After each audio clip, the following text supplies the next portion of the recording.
I was in the kitchen reheating a pot of chicken and rice soup, the one Mom always asked for when her stomach was acting up, when my brother called. "David. Listen. I need to tell you something," Michael said, his voice carrying that familiar tone he used whenever he wanted something but didn't want to say so directly. The county finally sent the offer letter on Mom's old place. The buyout. It's not small. I didn't say anything. The wooden spoon kept moving in slow circles through the soup. "So look," he went on, switching gears the way he always did, sliding into what he probably thought of as a heart-to-heart. "Mom's been at your place a long time now. It's about time she got a change of scenery. Stephanie and I were talking, and we think it makes sense for her to come live with us. Our place is bigger. The neighborhood's quieter. Better for someone her age." I held the phone against my shoulder and looked through the pass-through into the living room, where my mother sat under a floor lamp with her reading glasses slipping down her nose, carefully stitching the cartoon bear back onto my daughter Lily's backpack. The bear had been hanging on by 2 threads since October. Mom had been meaning to fix it for weeks. She finally got to it tonight. 7 years ago. Also in early evening. Michael had called me too. The voice then had been different.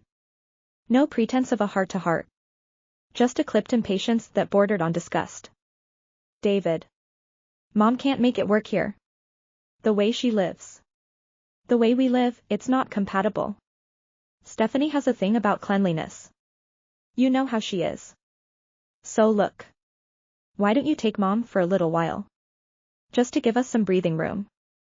That little while had stretched into 7 years.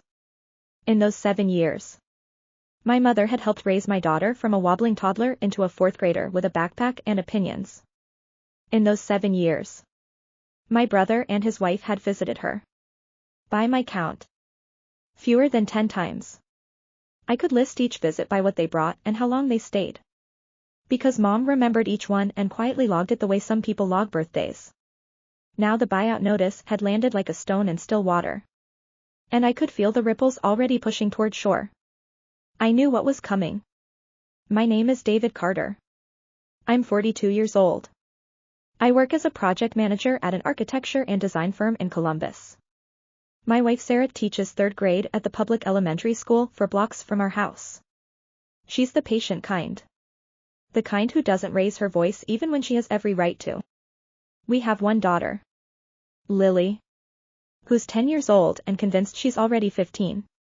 7 years ago, when Lily was 3, both Sarah and I were working full-time and drowning. Daycare was eating a third of Sarah's paycheck. Lily was getting strep throat every other month. We talked about it for weeks at the kitchen table after she'd gone to sleep.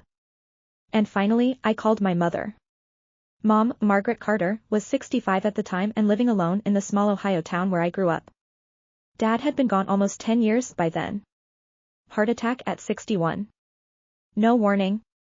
Mom had stayed in the same little 2-bedroom house on Elm Street where they'd raised Michael and me, supplementing her social security with quilts she sold at craft fairs and a part-time job at the public library 3 mornings a week. Michael is 5 years older than me. He went to Ohio State on a scholarship. Got into management at a logistics company in Pittsburgh. Then jumped into commercial real estate when the recession hit and somehow came out the other side richer than anyone in the family had ever been. He bought a 4-bedroom colonial in a gated community. Married Stephanie, whose father owned a chain of furniture stores in 3 states, and started talking like a man who'd always lived in those zip codes. Both of us had landed on our feet. By any reasonable measure. Taking care of Mom should have been the easiest decision in the world. I called Michael first. I figured it was the right thing to do. To discuss it as brothers. To figure out which of us would have her come live with him. He hemmed and hawed for a good 3 minutes on the phone. Then he said, "David. Look. It's not that I'm not a good son. You know me. But Stephanie, she's particular. Mom's used to her own ways. You know? Country ways. She'd be miserable here. And we're trying for another kid. You know we're trying. Stephanie needs to be relaxed. Not stressed. Mom would just feel like she was in the way." By the time he finished, I understood. There was nothing to discuss. I didn't argue. I hung up, requested 2 days off work, and drove the 4 hours back to Ohio that weekend to pick her up. Mom was thrilled. She arranged for the neighbor to take care of the 2 cats and the bird feeders. She packed a single large suitcase and a canvas tote stuffed with what she called the important things, a mason jar of homemade strawberry preserves, a Tupperware of pickled green beans, a tin of her oatmeal raisin cookies for Lily, and 3 pairs of slippers she'd knitted. One for each of us. The whole drive back she talked about Lily. About how she'd missed the years when Lily was a baby. About how excited she was to be useful again. She asked me twice if Sarah was sure she was okay with this. I told her twice that Sarah had been the one who suggested it. Sarah met us at the door with open arms and a dinner already on the table. Lily, who at 3 had only met her grandmother twice, ran straight into her arms and called her grandma like she'd been practicing the word her whole life. Mom laughed until the wrinkles bunched up around her eyes. The first few days were good. Quiet. A new rhythm settling in. Then, that Saturday, Michael and Stephanie drove down from Pittsburgh. Just to check in. Michael had said over the phone. We were going to be in the area anyway. Stephanie walked through our front door the way some people walk through a hotel they're considering reviewing. Her eyes swept the living room. Cataloged the furniture. Paused on the rug. Paused on the coffee table where one of Lily's juice cups had left a faint ring. Our house was nothing fancy, a 1.400 square foot ranch in an older subdivision, but Sarah and I kept it clean. We'd just had the carpets done. Mom had been with us less than a week. And she'd already arranged her preserves and pickles in a tidy row along one of the deeper kitchen shelves and was air drying some sliced apples on a baking rack on the back porch. Stephanie drifted to the back porch the way a hawk circles a field. She picked up a slice of apple. Sniffed it. Set it back down. And turned to Michael with a voice that wasn't quite low enough. Michael. This'll bring flies. You know how houses are these days. The HOAs. Mom, who had been crouched over a tray of apples with a paring knife, paused. Her smile, when she answered, was practiced. It's just a few slices. Just for me. Won't bother anyone. At dinner, Mom did what she always did, reached across the table to put a piece of pot roast on Michael's plate before serving herself. Her fork was halfway over when Stephanie cleared her throat. A small sound. Almost polite. Michael's hand came up immediately, blocking the fork. Mom. We got it. We're trying to be careful about, you know, sharing serving utensils. Hygiene stuff. Stephanie read an article. Mom's hand paused in the air. Then retreated. The smile she put back on was the same one she'd worn on the porch. After dinner, she insisted on doing the dishes. From the kitchen, the sound of running water and the small clinks of plates being stacked. In the living room, Stephanie patted the couch beside her and Sarah sat down. Their voices dropped. But our house is small. And I was sitting in the recliner 10 feet away with a magazine I wasn't reading. Sarah. Sweetie. I have to say something. Older folks, they have habits. You know? Look at her hands. All those calluses. The knuckles.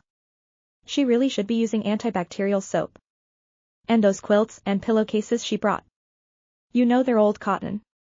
Decades old probably. You should sun them. Better yet, get one of those UV sterilizing wands. Amazon sells them for like $40. Sarah. Bless her. Just nodded. Sure. Stephanie. I'll keep that in mind. Michael was on his phone. Scrolling. Like none of it was happening. When they were leaving, Stephanie hugged my mother. A long, warm hug. The kind that performs. Margaret. You tell me if it's hard for you here. You're not a burden to us. Ever. We have plenty of room. It's just that you know me, I'm a little obsessive about the house. The rules. I'd hate for you to feel uncomfortable. Mom nodded a lot. I'm comfortable here. David and Sarah are very good to me. I walked them to their car. When I came back inside, Mom was on the porch quietly gathering up the apple slices she'd been drying. She slid them into a Ziploc bag and pressed the seal shut. Mom, you don't have to put those away. Leave them out. She turned and gave me a smile that I understood completely. The kind of smile a person wears when they don't want their child to feel guilty. It's all right. Better to put them up. Save us trouble next time. I'm fine wherever I am. David. As long as I'm not making things hard for anyone. Something cracked in my chest. Very quietly. I knew. Even then. That in Michael's house. Not making things hard wouldn't even have been an option offered to her. A month later. The call came. I knew it was coming before I picked up. David. Listen. Mom settled in over there pretty well. Isn't she? Look. The truth is. Mom's getting up in years. And what she needs is stability. Her routine. You know? You guys are doing such a great job. And she's so attached to Lily. Stephanie and I were thinking, why disrupt her now? It'd be cruel to move her again. He dressed it up in concern. But the message was simple, we don't want her. She's yours now. I held the phone and watched my mother in the kitchen. She was on her tiptoes. Balanced on a footstool. Trying to wipe down the top of the cabinets above the refrigerator. She was 65 years old and she was cleaning the top of cabinets I had never bothered to clean in my life. Her back was small under her cardigan. But the line of it was straight. There was something stubborn in the way she held her shoulders. Something that refused to be set aside. I took a breath. Yeah, Michael. She's good here. We'll keep her with us. Don't worry about it. The relief in his voice was instant and ugly. Great. That's great. You're a good guy. David. Thanks for stepping up. Hey. Listen. We'll send a check every month for her expenses. Of course. You don't need to. I said. Sarah and I have it covered. He pretended to push back. But his pretending was thin and brief. And a minute later we hung up. That was the day my mother officially moved in.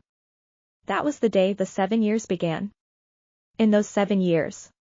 Lily started preschool. Then kindergarten. Then elementary school. Mom took on most of the cooking. Most of the daycare runs. Most of the school pickups. She was the first one up every morning. The last one to bed every night. She made banana pancakes on Sunday mornings and mac and cheese from scratch on Wednesdays and meatloaf on Sundays the way Dad used to like it. Sarah and Mom got along the way some mothers and daughters never managed to. They watched the same crime dramas. Swapped paperback mysteries. Stayed up late one Christmas Eve assembling a dollhouse together while I was passed out on the couch. There wasn't a crossword between them in 7 years. I'm not exaggerating. I'd remember.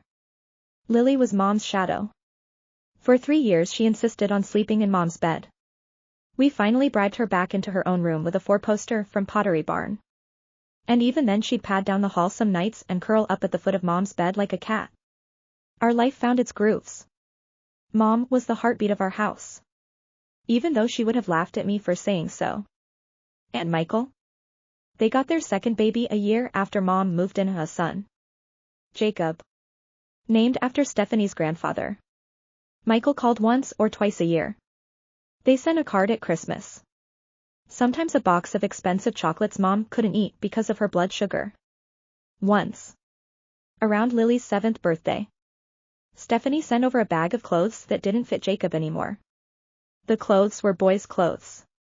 None of them fit Lily. Mom folded each one anyway. Carefully.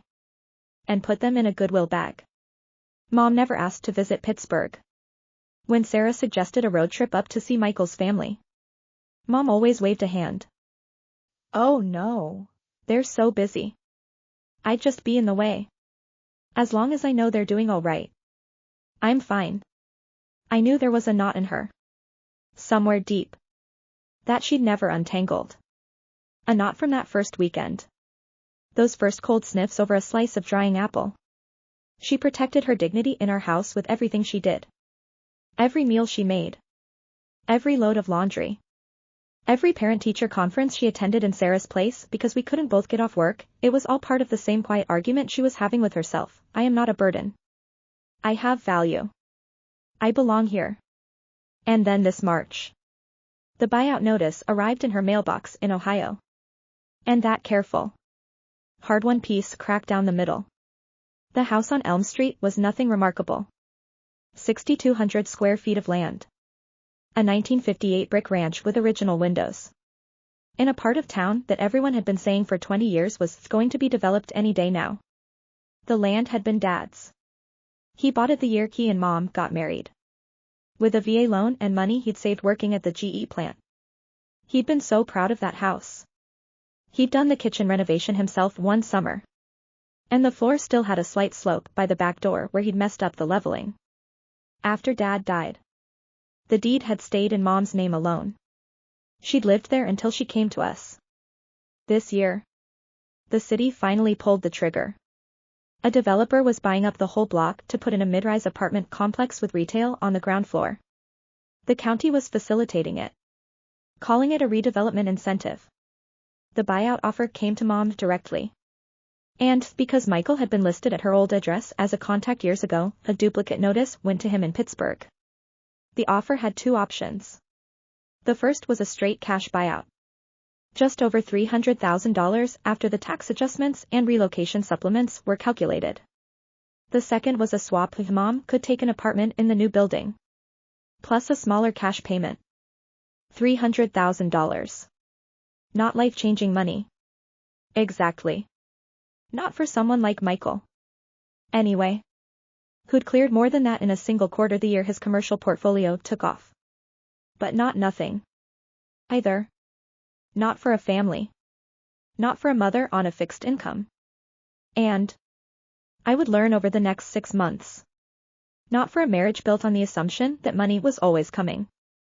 Always growing. Always available. The day after Michael's first phone call, the one about Mom moving to Pittsburgh for the change of scenery, he and Stephanie pulled into our driveway in his Lexus. It had been almost a year since they'd last set foot in our house. They came on a Saturday afternoon in early April. I remember because Lily had a soccer game that morning that Mom had insisted on attending. Even though the wind off the field was cold enough to make her hands ache. She'd sat on the metal bleachers wrapped in a blanket I brought from the car, cheering whenever Lily got within 5 feet of the ball. Which wasn't often.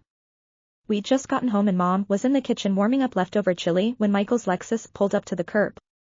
Stephanie came in first, carrying a paper bag from a bakery I'd never heard of and a wrapped gift in pink tissue paper. Margaret. Oh my goodness. Look at you. You look wonderful.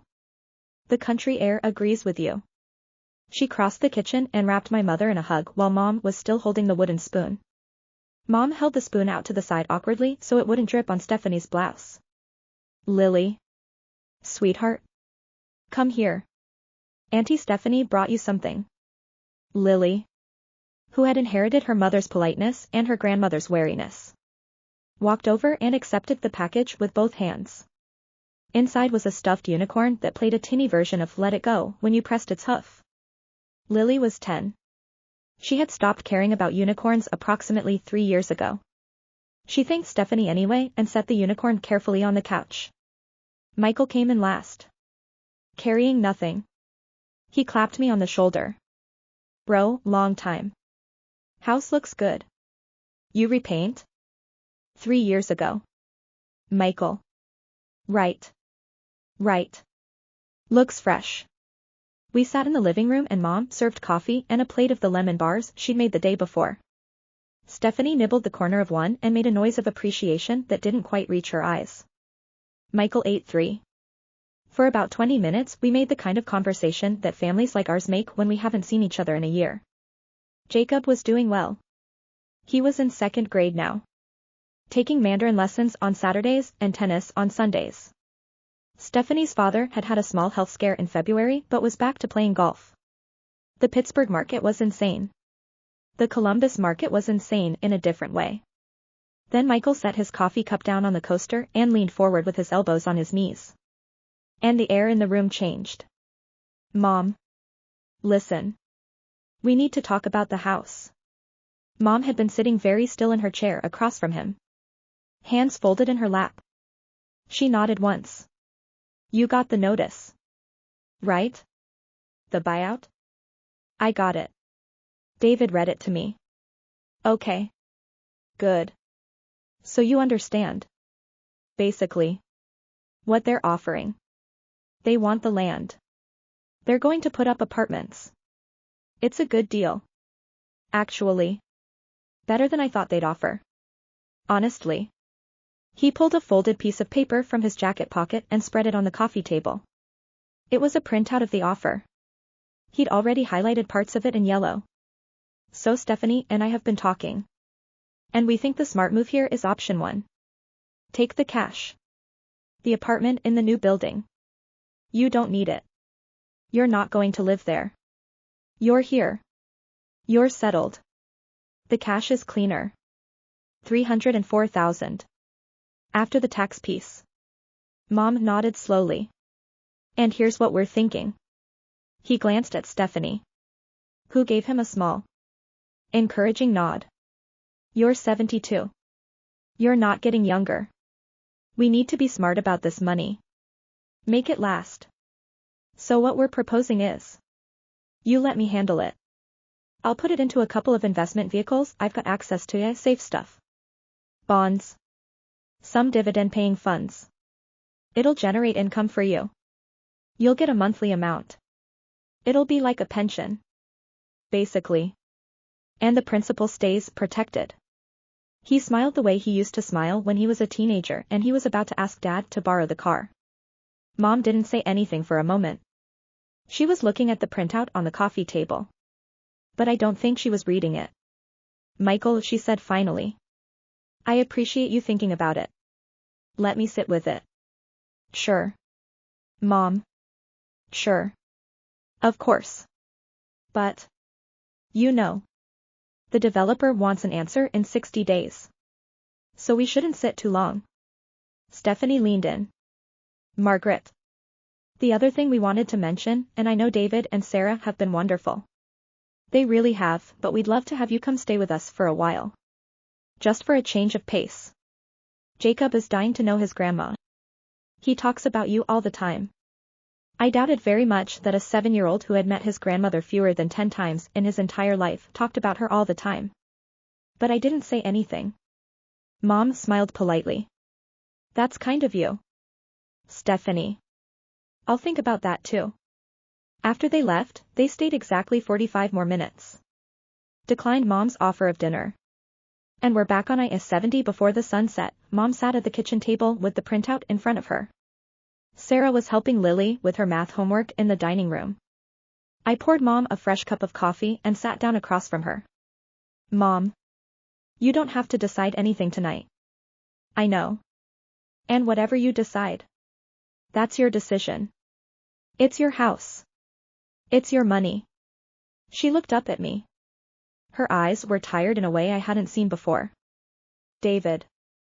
Tell me honestly. Do you think your brother loves me? The question hit me sideways. I didn't have an answer ready. Mom. I'm not asking to be sad. I just want to know what you think. You've always been honest with me. Even when you were little. I thought about it for a long moment. About Michael at 15.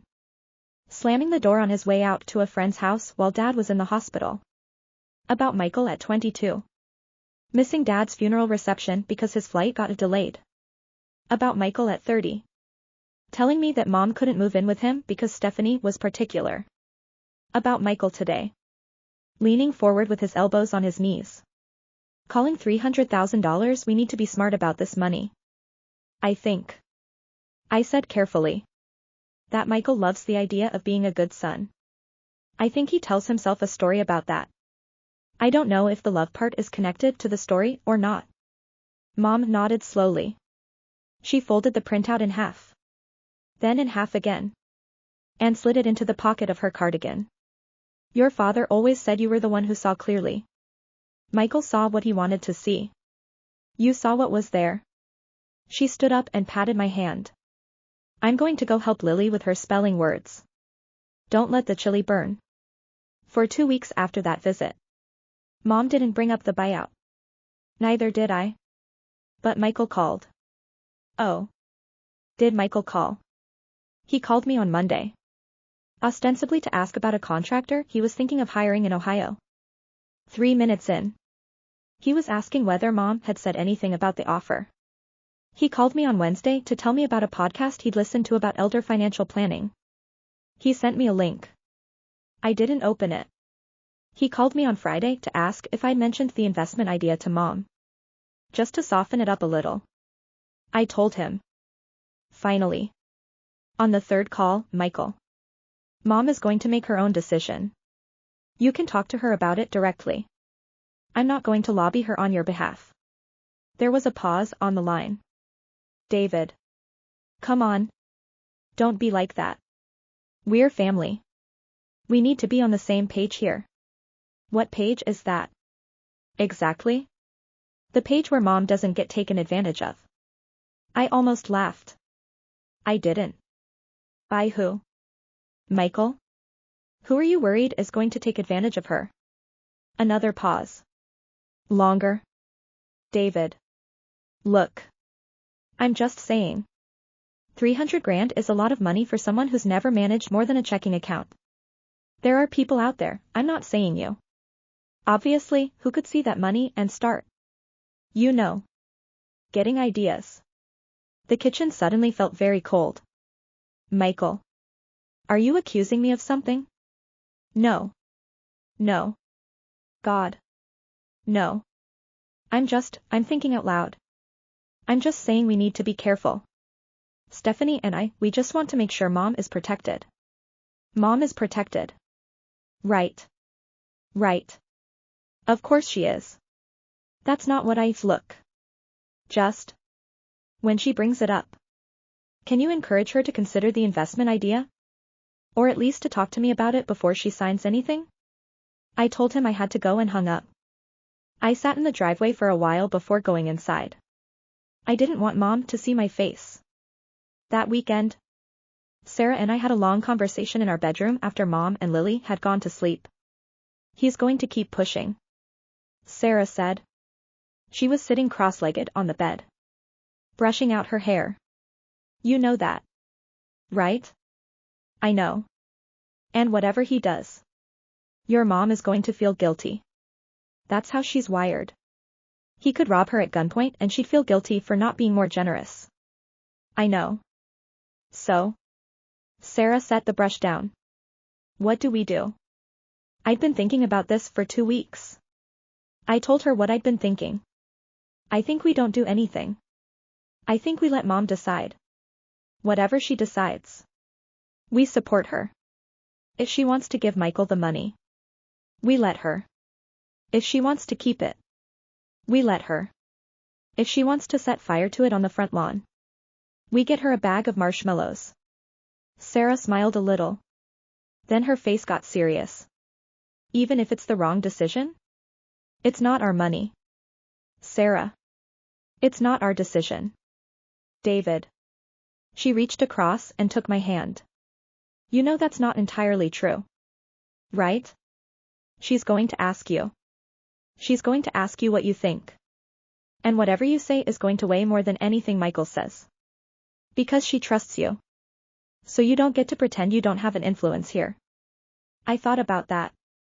She was right. Okay. I said. Then if she asks, I'll tell her to keep it. To put it in a high-yield savings account in her own name and leave it there. That way it's hers. If she ever needs it for medical stuff or anything else. It's there. And she doesn't owe anyone an explanation. Sarah nodded. Good. That's what I would say too. She paused. And David. One more thing. I want you to know, if she gives the money to Michael. All of it. Every penny. I am completely fine with that. I don't want you to feel like Lily and I are owed something here. We're not. We've had your mom for 7 years. That's the gift. The money is just money. I looked at my wife in the lamplight. In her old Ohio State t-shirt with the hole in the sleeve. And I thought, not for the first time, that I had no idea what I had done to deserve her. I love you. I said. I love you too. Now go to sleep. Lily has a field trip tomorrow and your mom wants to make her a packed lunch at 6 in the morning. And one of us is going to have to convince her not to. The following Saturday, Mom asked me to drive her back to Ohio. I want to look at the house one more time. David. Before I decide. I haven't been back in a long while. It had been 4 years since Mom had last visited Elm Street. We'd gone the summer Lily was 6. To clean out some of the closets and donate things. The neighbor, Mrs. Patterson, had been keeping an eye on the place. Mowing the lawn. Taking in the mail. Mom paid her a small monthly amount for the trouble. Sarah had to work that Saturday, a teacher development day she couldn't miss, so it was just me and Mom and Lily in the car. Lily, who had never seen the house her grandmother grew old in, was wildly excited. She packed her own snacks. She'd brought a notebook to document the trip. We drove the 4 hours with the windows cracked because Mom liked the smell of spring fields. Lily fell asleep in the back seat about an hour in. Her cheek pressed against the window. Mom looked out at the highway for a long time without speaking. Then she said, quietly, your father and I drove this road the day we got engaged. Did I ever tell you that? No. Mom. He took me to a diner in Zanesville. Best meatloaf in the state. He said. I don't know if it was actually the best. But he was so sure. He proposed in the parking lot. He didn't have a ring yet. He used the twist tie off a loaf of bread. She laughed softly. I kept that twist tie in a drawer for 43 years. It's still there. In the house. In the drawer of his dresser. I never moved it. I didn't know what to say. So I just reached across the console and squeezed her hand. And she squeezed back. When we pulled up to Elm Street, my chest tightened in a way I wasn't expecting. The house looked smaller than I remembered. The brick was the same dark red. Weathered now in patches near the foundation. The white trim around the windows was peeling. Mrs. Patterson had kept the lawn cut. But the flower beds Mom used to keep up were wild now. Overgrown with crabgrass and a few stubborn daffodils that had come up despite the neglect. Across the street, a vacant lot had been cleared. A blue sign with the developer's logo was staked into the dirt. A few houses down, a backhoe sat motionless, waiting for Monday. Mom got out of the car slowly. She stood on the sidewalk and looked at her house for a long minute. Lily, now wide awake, took her hand. Grandma, is this where Daddy grew up? This is where your daddy grew up, sweetheart. And your Uncle Michael. And where your grandpa lived. And where I lived. For a very long time. It's pretty. Mom smiled. It is pretty. Isn't it? We went inside. The air was stale. Mrs. Patterson had been keeping the heat at 50 in winter and the windows closed in summer. So the house had that slightly dusty, slightly sweet smell of a place where time moved more slowly than outside. The kitchen still had Dad's slope by the back door. The living room still had the recliner he died in, and Mom had never been able to sell it or throw it out. The wallpaper in the hallway still had the small handprint, in faded blue paint, where Michael had pressed his palm against the wall when he was 4. Mom had refused to paint over it for 62 years. Lily walked from room to room with her notebook, carefully writing down what she saw. Mom went to her bedroom, the one she had shared with Dad, and sat down on the edge of the bed. I gave her some space. I went into the kitchen and started opening cabinets to see what was still in them. After about 20 minutes, she called for me. David. Come here a second. I came in. She was holding a small wooden box on her lap. The lid was open. Inside were papers, photographs, a few pieces of jewelry. And, I could see it from where I stood, a small twist of brown paper-coated wire. The kind that comes around a loaf of bread. Sit down. I sat.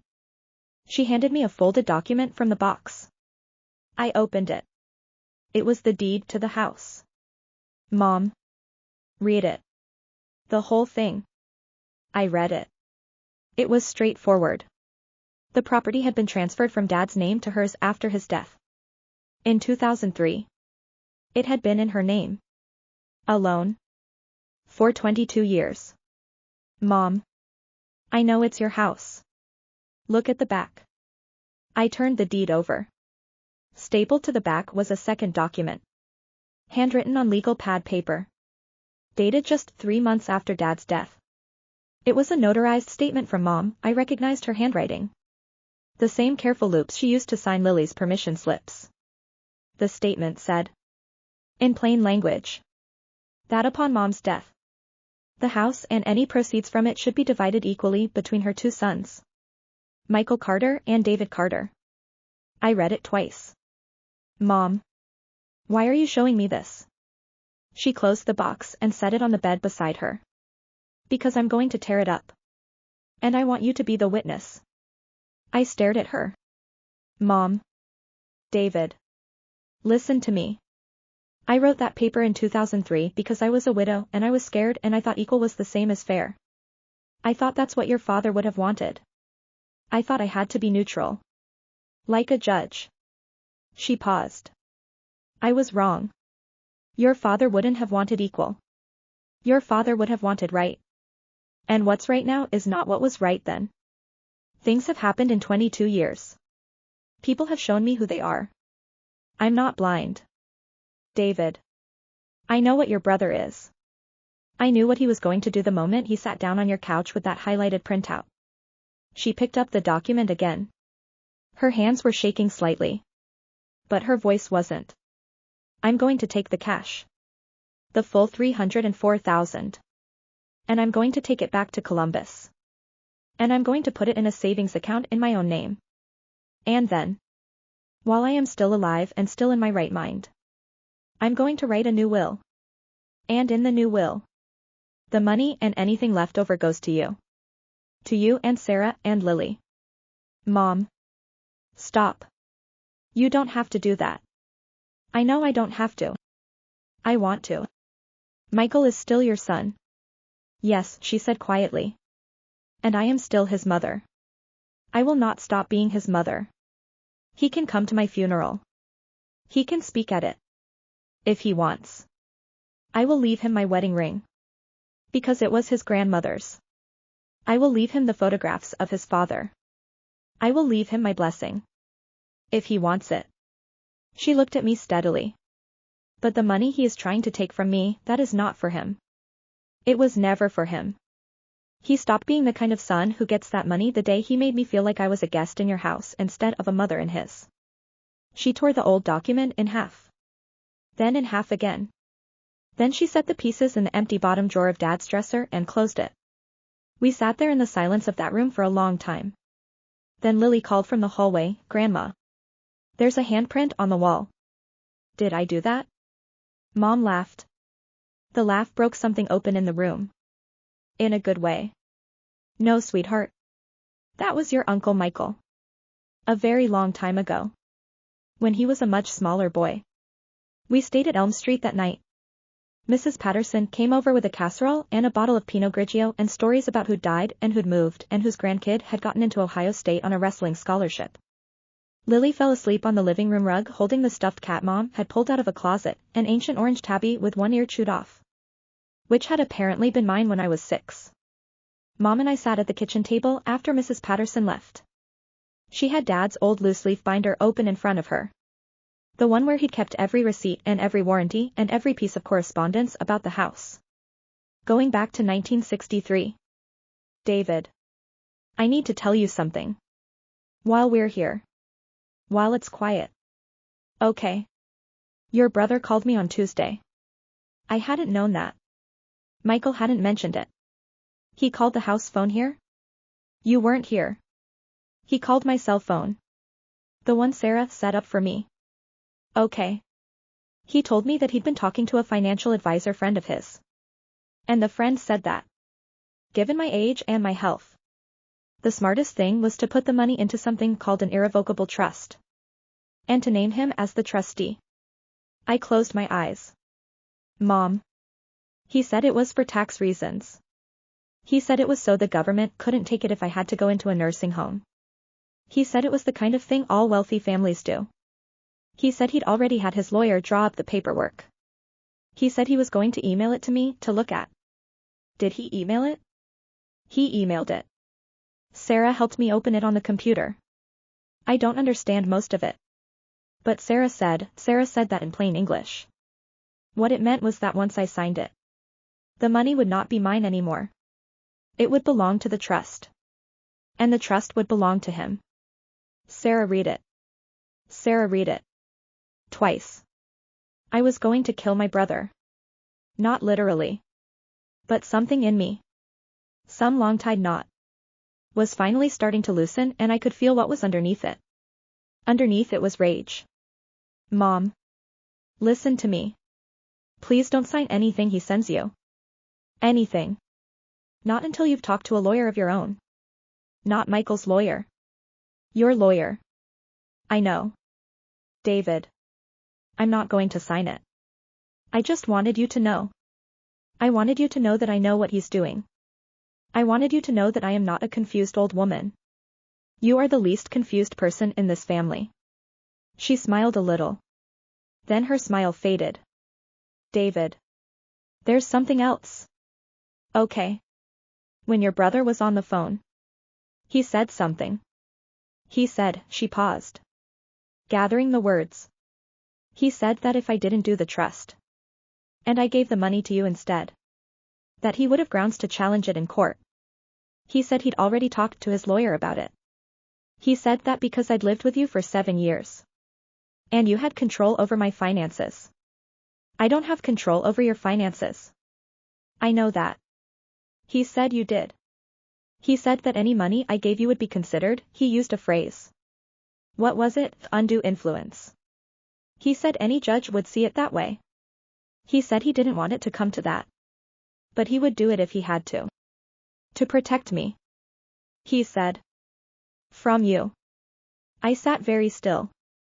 I have not, in my life, hated my brother. I have been disappointed in him. I have resented him. I have, at times, pitied him. But I had never, until that moment in my mother's kitchen with the loose leaf binder open and the casserole dish soaking in the sink, hated him. I hated him then. Mom reached across and put her hand over mine. David. Look at me. I looked at her. He cannot do that. He cannot take this from us. I am not confused and I am not under anyone's influence, and I have a witness, Mrs. Patterson, who will swear to that in any courtroom in this country. I am going to talk to a lawyer on Monday. A lawyer here in Ohio. Mrs. Patterson knows one. Her son's wife's brother. He's been doing this for 30 years. Mom. I am going to make this airtight. David. I am going to make it so that there is nothing he can do. Do you understand me? I understood her. But I also understood my brother. Michael had never lost an argument by being right. He lost them by getting bored. Or by finding something shinier. Or by deciding the cost of winning was higher than he wanted to pay. He didn't lose them by encountering airtight legal documents. He worked around those. He'd been working around things his whole life. I didn't say any of that. I just nodded. Okay. Mom. Okay. We'll talk to the lawyer Monday. She squeezed my hand once and let go. Now go to bed. You have circles under your eyes. I'm going to sit here a little longer with your father's things. I went to bed in my old room. The walls still had the faint outline where my high school posters used to hang. The mattress was the same one I'd slept on in 1999. I lay there in the dark and listened to my mother. Downstairs. Slowly turning the pages of a binder that contained my entire childhood in receipts. Monday morning. We met with the lawyer. His name was Frank Doyle. His office was above a State Farm agency on Main Street. Up a narrow staircase that smelled like old carpet and burnt coffee. He was about 65. wore a Cleveland Browns tie, and had the kind of handshake that told you exactly how much arthritis was in his right hand. He listened to Mom for 45 minutes without interrupting once. He took notes on a legal pad. When she was done, he put down his pen and folded his hands. Mrs. Carter, let me make sure I understand you. You want to do 3 things. First, you want to accept the cash buyout from the developer. Second, you want to deposit that money into an account in your sole name. Third, you want to draft a new will that supersedes any prior estate documents and leaves your assets to your son David and his family, with specific bequests to your son Michael of certain personal items. That's right. And you want this done in a way that is, as you put it to your son, airtight. Yes, sir. He nodded slowly. He looked at me, then back at her. Mrs. Carter, I'm going to tell you a few things, and I want you to listen carefully, because some of them you're going to like and some of them you're not. Go ahead. First, the good news. In the state of Ohio, a person of sound mind has the absolute right to dispose of their property as they see fit. That includes leaving it unequally to children, leaving it to charity, or leaving it to a stranger. Your son Michael is wrong about a lot of things, but he is most wrong about that. There is no legal entitlement. There is only your wish. Mom nodded. Second, the somewhat good news. If we do this correctly, we can make a will that is very, very difficult to contest. We will get an independent attorney, me, to attest that you are of sound mind. We will have you examined by a physician of your choice who will sign a statement to the same effect, dated within 30 days of the will signing. We will have the will witnessed by 2 people who are not beneficiaries and not related to the family. We will record a video, with your permission, of you stating in your own words why you are making the choices you are making. All of this will sit in a sealed file in my office and a copy in your son David's possession. And it will be made available only if and when it is needed. All right. Third, the bad news. None of that will stop your son Michael from filing a lawsuit if he wants to. People file frivolous lawsuits every day. The question is not whether he can sue. The question is whether he can win. And with what we will put in place, my professional opinion is that he cannot win. But a lawsuit, even one he will lose, will cost time and money and grief.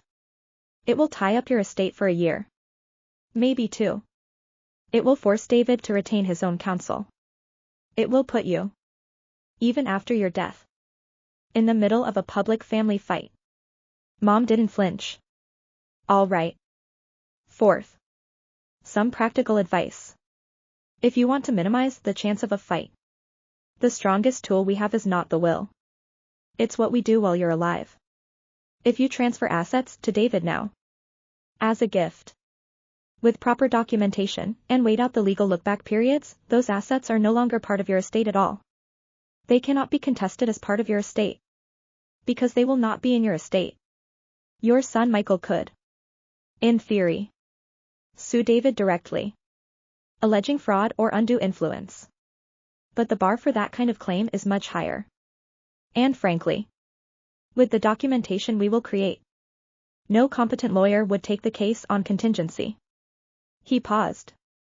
There is one downside to that approach, Mrs. Carter, and I want you to understand it clearly. If you transfer the money to David now, the money will not be yours anymore. It will be his. He can do whatever he wants with it. If he chooses to use it for your care, he can. If he chooses to put it in his own retirement account, he can. If he chooses to buy a sports car, he can. The law will not require him to use it for you. You will be relying entirely on his character. Do you understand? I understand. And, with respect, are you confident in that character? Mom looked at me. I looked back at her. I am, she said. Mr. Doyle wrote something on his pad. All right. Then here is what I propose. We do both. We do the will, with all the protections I described. And we also set up a structure where a portion of the proceeds, not all of it, a portion is gifted to your son David during your lifetime. With full documentation. The remaining portion stays in your name. In your account. Available for your care. Upon your death. The remaining portion passes through the will to David. This way. Even if Michael contests the will, the gifted portion is already protected. And if for any reason David's character ever surprises you, I'm not saying it will. Mrs. Carter. But I have been doing this 30 years and I have seen surprises. You have not handed him everything at once. Mom nodded. How much should be gifted now? That depends on your comfort. I would suggest no more than half. 150,000 to David. Immediately. The rest stays with you. We document everything. If your son Michael ever tries to claim the gifted money was taken under undue influence, we will have a paper trail a mile long showing it was your decision. Made with independent counsel. With medical sign-off. With witnesses. Half. Mom said. Yes. That sounds right. Mom, I started. David. I have made up my mind. I closed my mouth. Mr. Doyle smiled. Very slightly. Mrs. Carter. I am going to need about 3 weeks to prepare everything correctly. The buyout offer gives you 60 days. So we have time. In the meantime, I'd like you to do nothing. Sign nothing. Respond to nothing from your son or his attorneys. If he sends you documents, forward them to me. If he calls and pressures you, you may tell him only this: I am working with my own attorney. And he has advised me not to discuss this until our work is complete. Can you do that? I can do that. Good. One more thing. He looked at her gently. Mrs. Carter. I have to ask. Because I would be a poor lawyer if I didn't. Are you absolutely certain you want to do this? Once we begin, it will be very hard to reverse without raising the very questions about your competence that we are trying to prevent.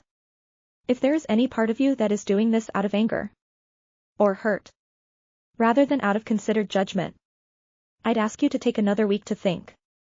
Mom took a long time to answer. She looked at her hands, folded in her lap, thin and spotted and strong. Mr. Doyle. I have been thinking about this for 7 years. I have been thinking about it since the day my older son told me I could not live in his house because his wife was particular. I have been thinking about it every time my younger son drove 4 hours to pick me up from a doctor's appointment because his brother was too busy to call. I have been thinking about it every Christmas for 7 years when only one card came in the mail. Signed in a handwriting I don't recognize because my older son didn't even sign it himself. I am not angry. Mr. Doyle. I am not hurt. I am clear. She paused. I am 72 years old. I do not have unlimited time to be unclear. Mr. Doyle wrote that down too. Word for word. I saw him do it. All right. Mrs. Carter. I will see you in 3 weeks. We drove home that afternoon. Lily slept in the back seat again. Exhausted from 2 days of exploring the house and helping Mrs. Patterson feed the neighborhood cats. Mom was quiet for the first hour of the drive. Then, somewhere outside Cambridge, she said, David, I don't want you to tell Sarah yet. About the gift? About any of it. The will. The gift. Not yet. Mom. Sarah already knows the broad strokes. She helped you read Michael's email. I know. I don't mean don't tell her about the buyout. Or about Michael being Michael. She should know that. I mean about the gift specifically. I don't want her to know the amount. Why? Mom looked out the window for a while. Because Sarah is a good person. And good people, when they find out something like this, immediately start thinking about how to refuse it. Or how to make sure it doesn't change anything. Or how to balance it out. I love your wife, David. I love her more than I would have thought possible when you brought her home that first Thanksgiving. But this is not her decision to weigh. This is mine. I want it to be done before she has a chance to argue with me about it. I thought about that. Mom. I won't keep secrets from my wife. I'm not asking you to keep a secret. I'm asking you to wait 3 weeks. After Mr. Doyle has the papers ready. After I have signed them. After the money is moved, then you tell her. Then it's done. Then her only job is to forgive me for not consulting her. Which she will do. Because she is Sarah. I drove for a while in silence. 3 weeks. Mom. 3 weeks. Okay. The 3 weeks were the longest 3 weeks of my life. Michael called 4 more times. I let 3 of them go to voicemail. The 4th. I picked up. David. What is going on? Mom won't return my calls. Mom is fine. Michael. She's working with her attorney. Her attorney. What attorney? I told her I'd handle the legal side. I have a guy. She has her own guy now. Who? That's between her and her attorney. Long pause. David. Are you behind this? Behind what? You know what? Don't play dumb with me. Mom doesn't know how to find an attorney. She doesn't even know how to use email. Someone is putting this in her head. Is it Sarah? Is it you? I took a breath.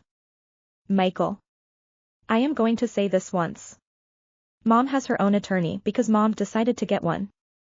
I drove her to the appointment because I drive her to all her appointments. Because I'm the one who lives with her. The attorney is in Ohio. Not Columbus. And was recommended by Mrs. Patterson. Mom is making her own decisions. I am not making them for her. If you have questions about her decisions, you can ask her yourself. She has a phone. You used to call her on it. The pause was very long. David. If I find out you've manipulated her. You won't. Michael. Because I haven't. I will take this to court. I want you to know that. I am completely prepared to take this to court. I have been talking to my attorney about it for weeks. He says I have a strong case. Then I guess we'll see. Michael. I hung up before he could respond. I sat in the kitchen for a long time. My hands were shaking a little. I hadn't realized how angry I was until the phone was off. Sarah came in from the hallway. She'd heard most of it. She sat down across from me and put her hand on top of mine. The same way Mom had at Elm Street. You okay? No. Okay. She didn't try to make me feel better. She just sat there with her hand on mine until my hand stopped shaking. That's the thing about Sarah. She knows when to talk and when to just be present. After a while she said. Very softly, he's not going to stop. Is he? No. I said. He's not. 3 weeks later. On a Wednesday in early May. Mom and I drove back to Ohio. We met Mr. Doyle in his office above the State Farm Agency. The Brown's tie had been replaced with an Indian's tie. There was a young woman with a notary stamp. A doctor Mom had seen the week before for her physical. And 2 witnesses, Mrs. Patterson and a retired schoolteacher named Janet who had taught me long division in the 4th grade. The signing took 2 hours. Mom signed the new will. She signed the gift documents. She signed an affidavit attesting to her competence and her clear intent. She sat in front of a small video camera and, in her own words, explained why she was making the choices she was making. She named Michael. She named me. She did not flinch on either name. When it was done, Mr. Doyle put copies into a sealed envelope and locked it in his office safe. He gave a second sealed envelope to me with instructions not to open it unless and until it was needed. The wire transfer for the gifted amount went out the next morning. Mom and I drove home that afternoon. She slept most of the way. More tired than I'd ever seen her. When we pulled into the driveway, she put her hand on my arm before she got out. David. It's done now. It's done. Mom. Tell Sarah tonight. After Lily is asleep. The whole thing. Okay. Mom. She got out of the car slowly. Lily came running out of the house in her socks. No shoes. screaming at Grandma like Mom had been gone for a year instead of 2 days. Mom caught her and laughed and pretended to be knocked over backward. And the two of them sank together onto the front lawn in the spring sunshine. Sarah stood in the doorway watching them, smiling. I watched all three of them and I thought, whatever Michael does next, this is what he doesn't have. This is what he traded away. And he doesn't even know he traded it. I told Sarah that night, after Lily was asleep and Mom had gone to her room with a cup of chamomile tea. We sat at the kitchen table with the overhead light off. Just the small lamp above the stove. I told her everything. The lawyer. The will. The video. The gift. The amount. Sarah listened the way she always listens. She didn't interrupt. She didn't react. She let me get all the way to the end. When I was done, she was quiet for a long time. She got up, refilled her water glass at the sink, and sat back down. $150,000, she said. Yes. Is in our checking account right now? In a separate account I opened last week. In my name. Mom said she didn't want it to look like it came out of a joint account. In case Michael ever subpoenas anything. Mr. Doyle's idea? Mr. Doyle's idea. She nodded slowly. David. I want to say 2 things. And I want you to let me say both of them before you respond. Okay. First. I am not angry that you didn't tell me. I understand why. I might have done the same thing. In your position. With your mother. She is a force of nature when she has decided something. And I would not have wanted to be the one trying to slow her down. So I'm not angry. I want you to actually hear that. Not just hear the words. I hear it. Second. We are not going to spend this money. I didn't say anything. I mean it. David. We are not going to use it for the kitchen remodel. We are not going to use it for Lily's college fund. Even though God knows we need to. We are not going to use it to pay down the mortgage. We are going to put it in a high-yield savings account in your name. The same as if it were your mother's. And we are going to leave it there. And if your mother ever needs anything, any kind of care, any kind of medical thing, any kind of anything, that money goes to her first. Whatever's left over. After she's gone. Then we can talk about. Not before. I looked at her. Sarah. Don't Sarah me. I'm telling you what we're doing. Your mother is going to live another 20 years if I have anything to say about it. And somewhere along the way she's going to need things. And I don't want there to be a single second where any of us has to think about whether we can afford it. That money is for her. It's just being held in your name for legal reasons.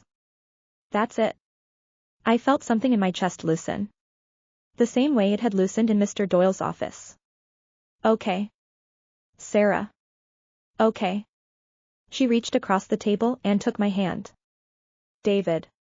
Your brother is going to do something terrible. You know that. Right? I know. And whatever he does. We're going to be okay. The 3 of us and your mom. We're going to be okay. I know. We sat there a little longer. Then she got up. Kissed the top of my head. And went to bed. I stayed at the kitchen table for another hour. Just thinking. Around midnight I went down the hall to check on Mom. Her door was cracked open. The way she always left it in case Lily came in during the night. The lamp was still on. She was asleep sitting up against the pillows with her reading glasses slid down her nose and a paperback open on her chest. A man called Ove. A copy Sarah had given her 2 Christmases ago. I went in quietly. Took the book. Marked her page with the receipt she was using as a bookmark. And set it on the nightstand. I took her glasses off and folded them into their case. I turned off the lamp. She didn't wake up. I stood in the doorway for a moment and watched her breathe in the dark. I thought about what she'd said in Mr. Doyle's office. I am 72 years old. I do not have unlimited time to be unclear. I thought about my brother. For hours away in his colonial in his gated community. Probably awake too. Probably on the phone with his lawyer. probably mistaking his anger for principle. I closed Mom's door and went to bed. Michael's letter arrived 9 days later. It came certified mail. In a thick manila envelope from a law firm in Pittsburgh I'd never heard of. It was addressed to Mom. I signed for it because she was at the grocery store with Sarah. I didn't open it. I set it on the kitchen counter and waited. When Mom came home, I told her it had arrived. She looked at it on the counter the way you'd look at a snake that had wandered into the kitchen. Then she picked it up, walked it to the dining room table, and opened it with a butter knife. She read it slowly. It was 11 pages. When she was done, she handed it to me without a word and went to put the kettle on. I read it. It was, in form, a formal demand letter. In substance, it was a threat dressed up in legal vocabulary. The letter, on behalf of Michael, demanded that Mom immediately 1. Disclose all financial transactions she had undertaken in the last 12 months, including any transfers to me or to any account connected with me. 2. Provide copies of any estate documents she had executed, including any wills, trusts, or deeds. 3. Submit to an independent psychiatric evaluation by a physician of Michael's choosing, for the protection of Mrs. Carter's interests and the prevention of elder abuse. 4. Cease all financial decisions until such evaluation was complete.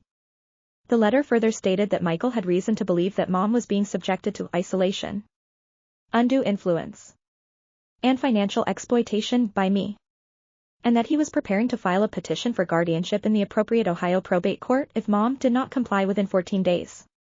The word guardianship sat on the page like a piece of broken glass.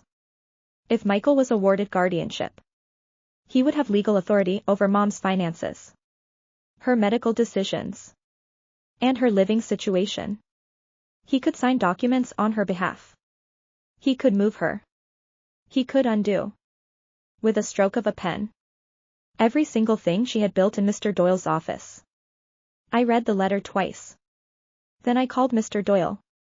He picked up on the second ring. Frank Doyle. Mr. Doyle. This is David Carter, Margaret Carter's son. I'm sorry to call you on a Saturday. Mr. Carter. I had a feeling I'd hear from you this week. What's happened? I told him about the letter. He asked me to read it to him. I read it. He let me get all the way to the end. Then he said, calmly, all right. This is what we expected. This is, in fact, why we did everything we did. I'd like you and your mother to drive out here Monday morning. Bring the original letter and the envelope. Don't respond in any way until we've spoken. Don't have your mother respond. Don't call your brother. Don't post anything anywhere. Just bring me the letter Monday. Mr. Doyle. He's threatening guardianship. Yes. He is. Can he? Mr. Carter. Listen to me.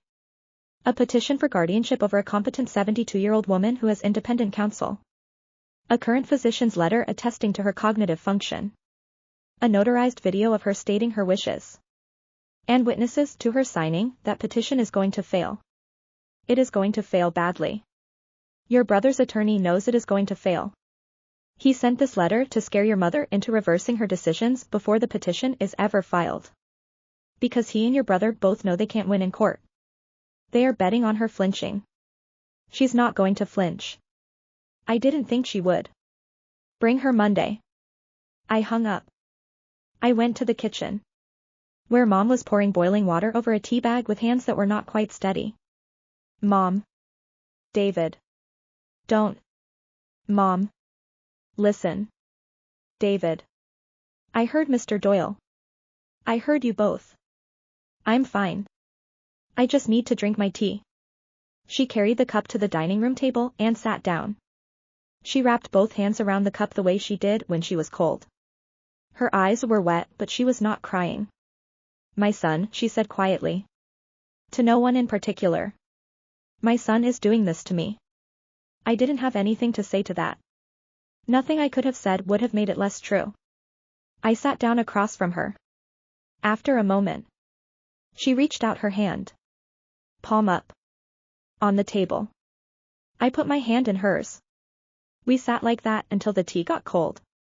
Monday morning, we drove to Ohio. I didn't tell Sarah everything before we left. I told her about the letter and that we were meeting with Mr. Doyle. I didn't tell her about the guardianship threat. I'm not proud of that. But Sarah's face has always told me what she was feeling.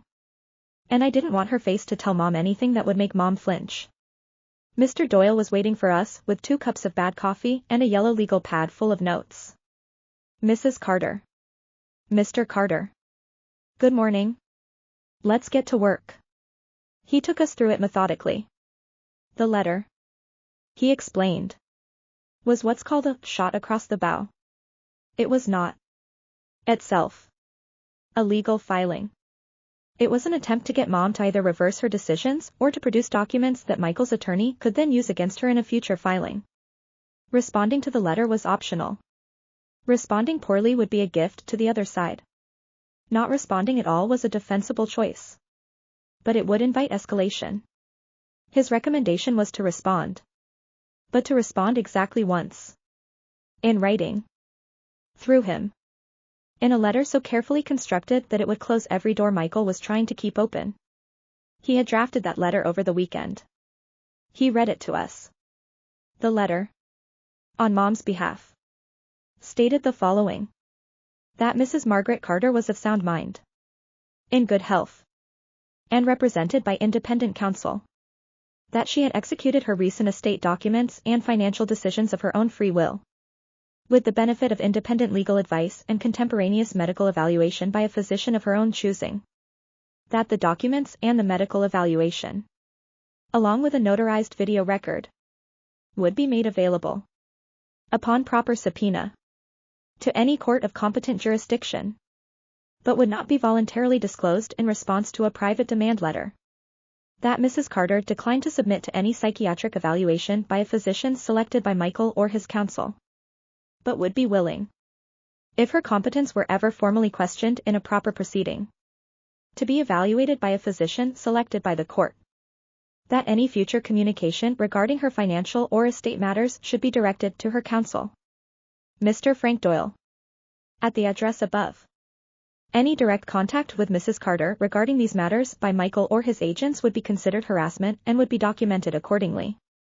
That Mrs. Carter remained Michael's mother, loved him, and would welcome direct personal communication with him at any time on any matter unrelated to her finances or estate. The last line of the letter, which Mr. Doyle had included at Mom's specific direction, was this: Mrs. Carter wishes to convey to her son that her door remains open to him. She regrets that he has chosen to walk through it accompanied by his attorney rather than alone. When Mr. Doyle finished reading, Mom took a slow breath.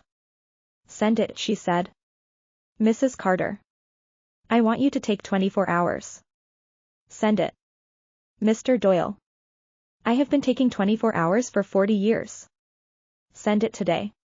He nodded once. I'll send it today. We were at his office for another hour after that, going through what Mr. Doyle called contingency planning. If Michael actually filed for guardianship, here was what would happen and what we would do. If he tried to contact Mom directly, here was what she should say. If he tried to contact Lily, Mr. Doyle paused there, looked at me, and said carefully, and I have to mention this, because in cases like these, sometimes children get pulled in. Here was what Lily should be told and what she should not be told. The drive home was quiet. Mom slept for the first hour. I drove and thought. Around the Ohio-Pennsylvania state line, we were taking the long way home. Because Mom had wanted to stop at a nursery she remembered from years ago to pick up some bulbs for our backyard, she woke up and looked out the window for a while. David. I want to ask you something. Okay. Mom. If Michael files this guardianship thing, if he actually does it, there's going to be a hearing. Isn't there? There would be. Yes. And I would have to be there. Yes. And he would be there. Yes. And his lawyer would ask me questions. In front of a judge. Yes. Mom. She nodded slowly. I want you to know something. If that happens, if he goes that far, I am going to tell the truth. The whole truth. About all of it. About the 7 years. About the apple slices. About Stephanie and her UV wand and her serving utensils. About the Christmas cards he didn't sign. About the funeral he missed. I am not going to make him look better than he is.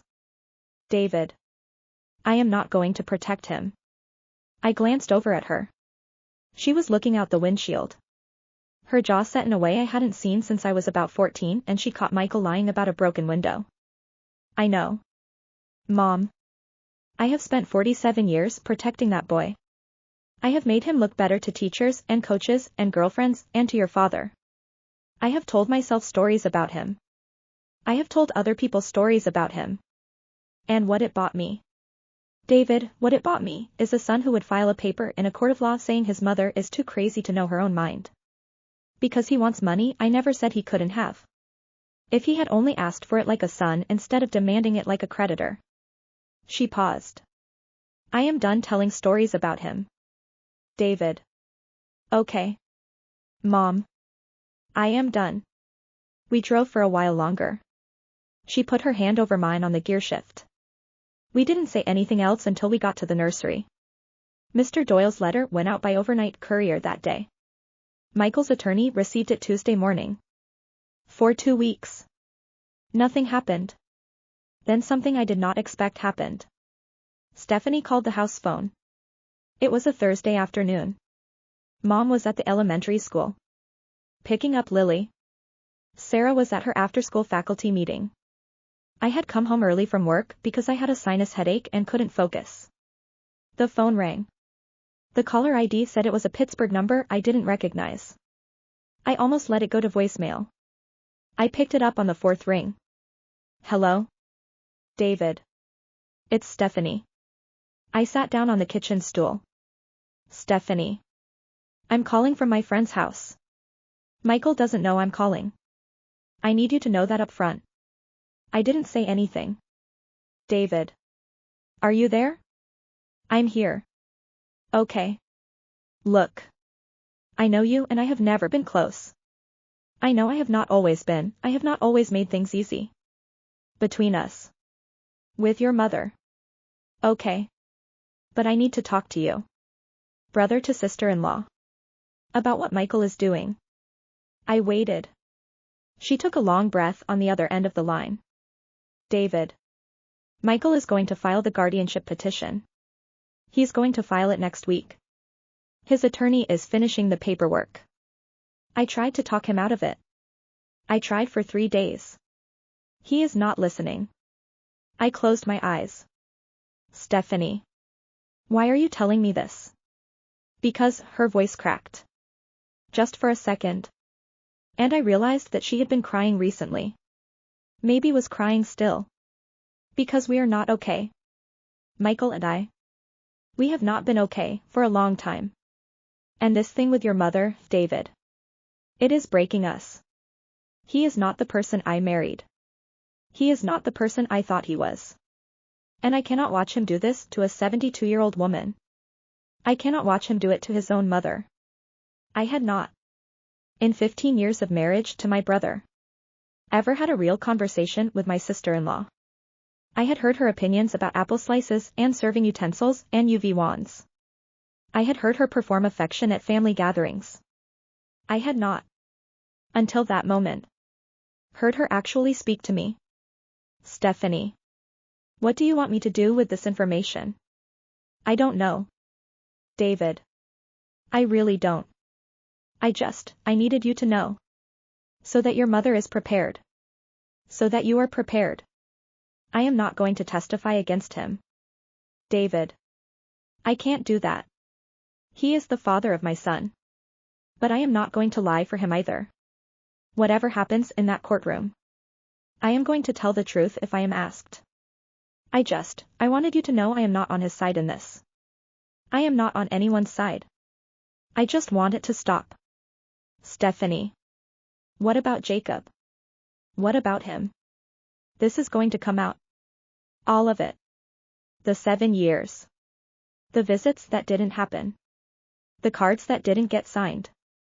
Jacob is going to grow up someday and look at this and ask questions. What are you going to tell him? The line was quiet for a long time. I don't know. David. Okay. David. I am sorry. I am sorry for the apple slices. I have thought about that day for 7 years. I knew what I was doing. I knew I was telling Michael. In front of you and Sarah. That we were not going to take her. I used Michael's own snobbery against him to make sure he would back me up. I did that. I know I did. And then we went home and I told Michael it was the right call and we never talked about it again. I have been sorry for 7 years and I have never said it to anyone. And now I am saying it to you. And it doesn't change anything. But I want you to hear it. I sat on the kitchen stool. The afternoon light was coming through the window over the sink. There was a crayon drawing of our family on the refrigerator. Made by Lily when she was 6. In the drawing, Mom was the tallest figure. Bigger than any of the rest of us. With a yellow sun above her head. Stephanie. Yes. Thank you for calling. Okay. I am not going to tell Michael you called. That's between you and him. Okay.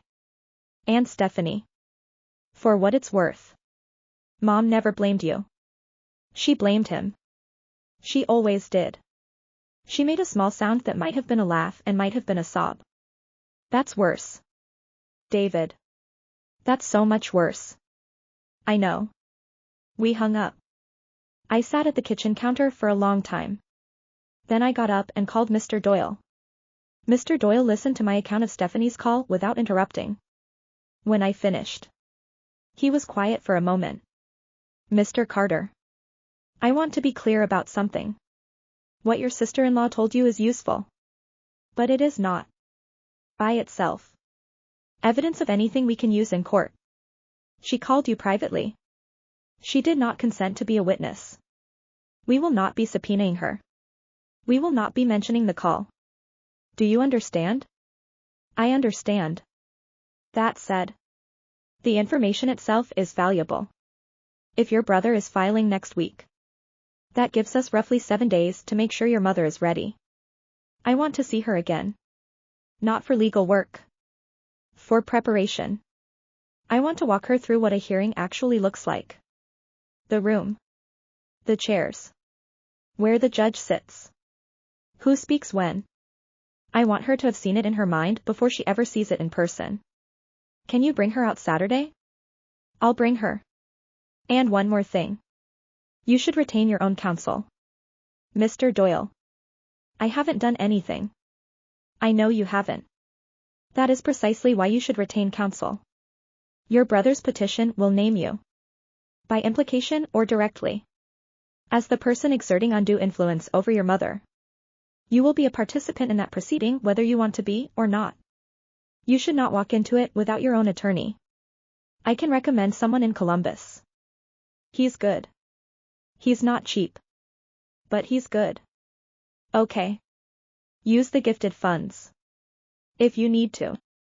That is precisely the kind of thing your mother had in mind when she gave them to you. Protecting yourself in this fight is protecting her. Okay. Saturday at 10. We'll be there.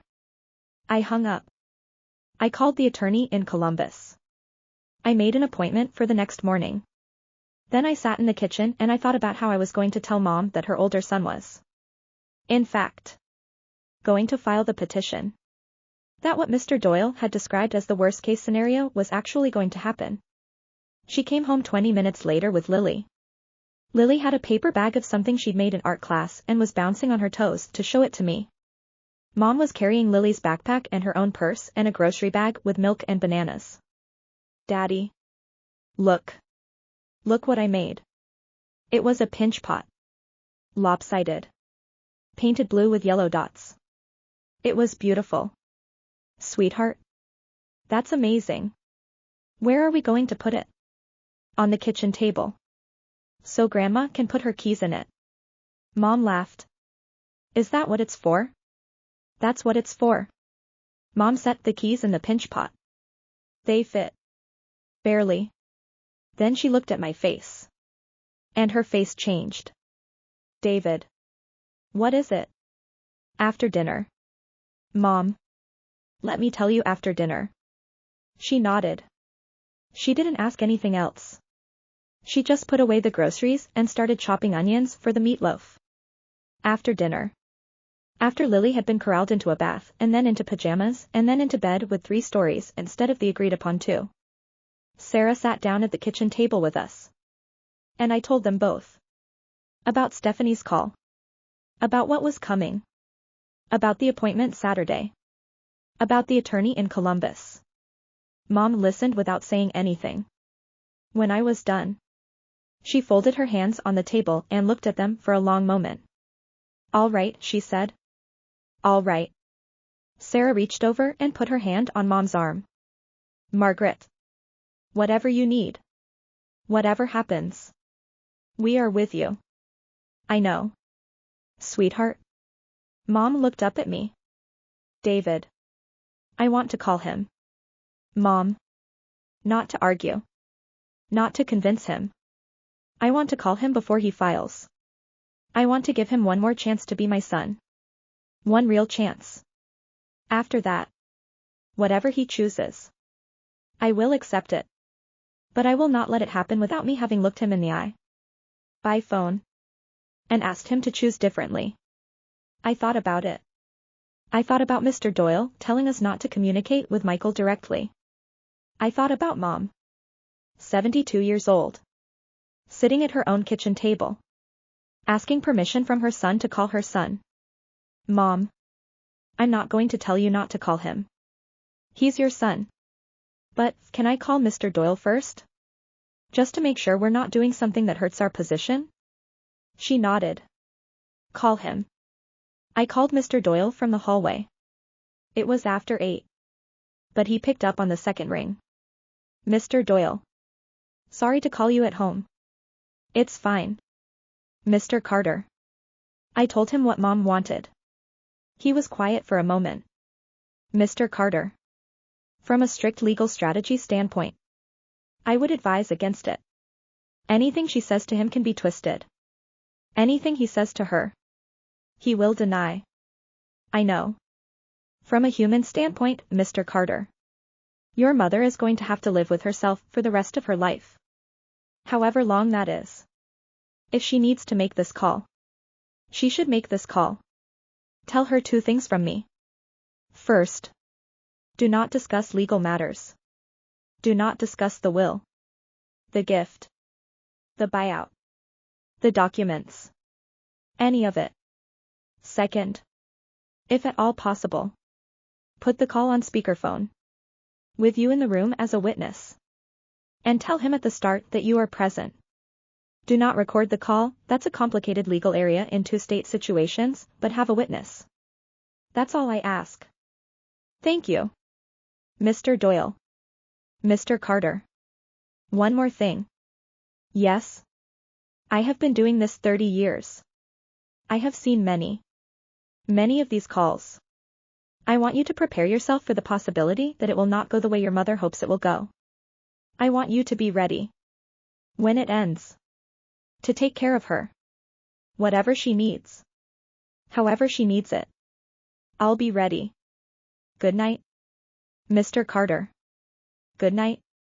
I went back to the kitchen. I told Mom what Mr. Doyle had said. She nodded. Now, she said. I want to do it now. Before I lose my nerve. Sarah quietly got up and went down the hall. A minute later I heard her in Lily's room. Reading another story in a low voice. She had taken herself out of the room without being asked. So that whatever happened, Mom would not feel watched by anyone but me. Mom dialed Michael's cell phone from her own phone. She put it on speaker and set it on the kitchen table between us. She looked at me once. Briefly. And then she looked at the phone. It rang 4 times. I thought it was going to voicemail. Then he picked up. Mom? Michael. It's me. Mom. What, is everything okay? It's late. It's 8:30. Michael. Right. Right. Sorry. Are you all right? Is something wrong? Michael. I need to tell you that I'm calling from David's kitchen. He is in the room with me. The phone is on speaker. I want you to know that before we start.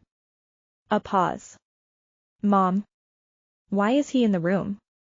Because he is my son and this is his house and I am sitting at his kitchen table. He is in the room because he lives here. That's all. Another pause. Okay. Mom. What's going on? Mom took a breath. She had not. I realized. Prepared what she was going to say. She was going to do it the way she'd always done the hardest things in her life. I feel. Michael. I am not going to talk to you about money tonight. I am not going to talk to you about the house. Or the will. Or anything your lawyer has sent. I want to talk to you about something else. Will you let me? Mom. Mom. Look. If this is some kind of. Michael. Please. Just listen for a few minutes. Silence on the line. Then, okay. Go ahead. She closed her eyes. She kept them closed for the rest of the call. Michael. When you were 4 years old. You put your hand in a can of blue paint your father had left on the back porch. You came inside crying because you thought you were going to be in trouble. I picked you up and I carried you to the bathroom and I washed your hand under the warm water for 10 minutes. And while I was washing it, I told you that you were not in trouble. And that the paint would come off. And that no matter what you ever did wrong in your whole life, I would always be your mother and I would always wash the paint off your hand. Do you remember that? Mom. Do you remember it? Michael. I know. Mom. I don't remember it. I was 4. That's all right. I remember it. I remember it like it was yesterday. She paused. After I washed your hand. You went into the hallway and you put your blue handprint on the wall on purpose. You thought I would be angry. I wasn't. I left it there. It is still there. Michael. 68 years it's been on that wall. I never painted over it. Not once. I couldn't. Every time I walked by it, I thought about you and your father and that day. And I thought, that is my boy. That is my boy. And he is going to do great things. And even if he never does great things, he is my boy. The line was very quiet. Michael. My boy. I am going to ask you something now. And I am going to ask you only once. I am asking you as your mother. Not as anything else. Mom. Drop it. Michael. Drop the petition. Drop the lawyer. Come down here this weekend. By yourself. No Stephanie. No papers. And sit at this kitchen table with me and David and Sarah and Lily. And have dinner with us. Just dinner. We will not talk about money. We will not talk about the house. We will eat the meatloaf I make every Sunday. And afterwards Lily will show you the pinch pot she made today. And we will all watch a movie that Lily picks. And you will sleep on the couch. And in the morning I will make you eggs the way I used to make them when you were home from school. And then you will drive back to Pittsburgh. That is all I am asking. I am asking you to come home for one night. She paused. And after that. Michael. You can do whatever you want. You can file your petition. You can say whatever you want about me to whatever judge you want. You can take me to court. And I will go. But I am asking you. My son. Who I love, I am asking you to come home for one night first. Please. The line was silent for a very long time. So long I wasn't sure he was still on it. Then I heard him breathing. He was breathing the way people breathe when they are trying not to cry. Mom. Yes. Michael. Mom. I can't. Why? Sweetheart. His voice was very small. I had not heard my brother's voice that small since we were children. Because if I come down there, if I sit at that table, I won't be able to do it anymore. I won't be able to file. I won't be able to do any of it.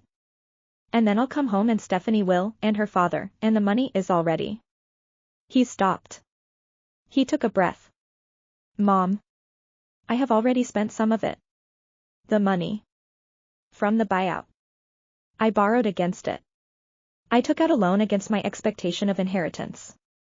Stephanie's father there's a problem with one of his stores. And we needed it. I didn't think you'd ever know. I thought it would all just balance out. In the end. When the buyout came through. And then you went and got a lawyer. And. His voice broke. Mom. I don't know how to come back from this. I don't know how. If I drop the petition.